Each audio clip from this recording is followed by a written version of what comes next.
Here we're going to look at muscles of the upper limb. So this is an anterior view.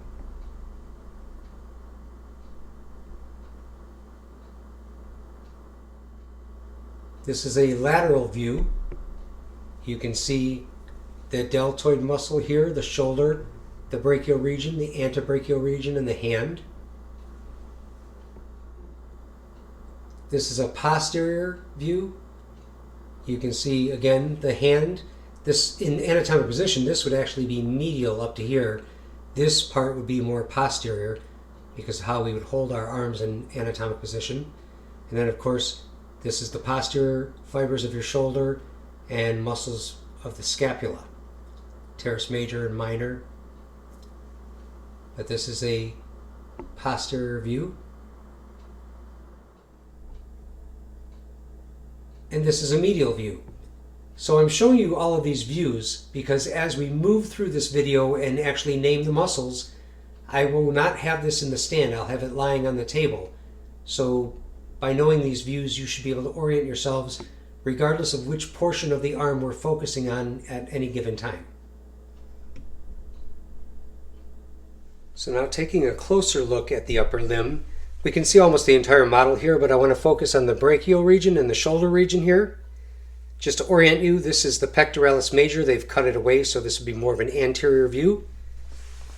If we look at the shoulder muscle right here, known as the deltoid, and we rotate this up, you can see it kind of has a delta shape to it, coming off of the scapular spine, the acromion, and this anterior lateral portion of the clavicle.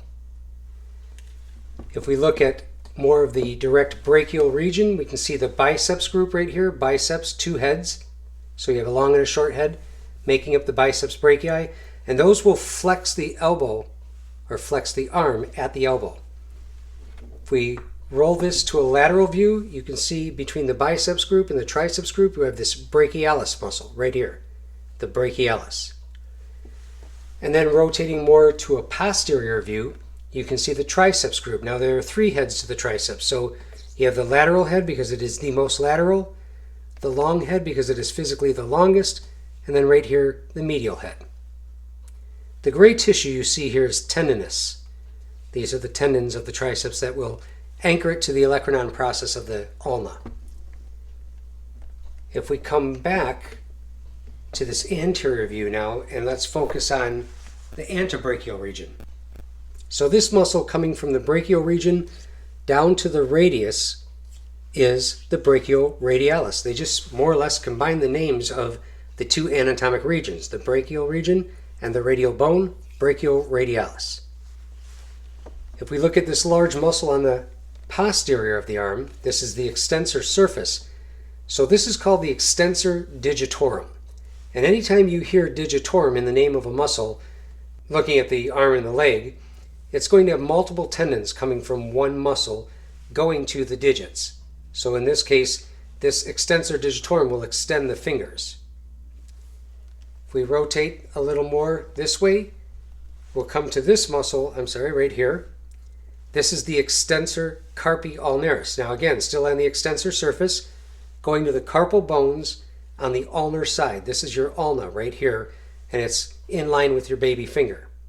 So the extensor Carpi ulnaris. Right next to that is the flexor Carpi ulnaris. This is moving to the flexor surface now, going to the carpal bones still on the ulnar side. Come around a little bit more, and here we have the flexor Carpi radialis now. This is completely on the flexor surface. It's going to the carpal bones on the radial side.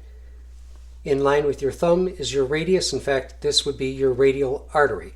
So if you're going to take your radial pulse, you put your fingers right there and you'd feel your heartbeat. Finally, this muscle right here, it's a pretty wide muscle. You can see it underneath these two. This is your Flexor Digitorum Superficialis. And again, there's that name digitorum. So this wide muscle you can see in three places, deep to these two muscles, is your Flexor Digitorum Superficialis, and it too will send multiple tendons out to these digits to flex them as you contract that muscle. So those are basic muscles of the upper limb. And we'll take another look at some more muscles in the other videos.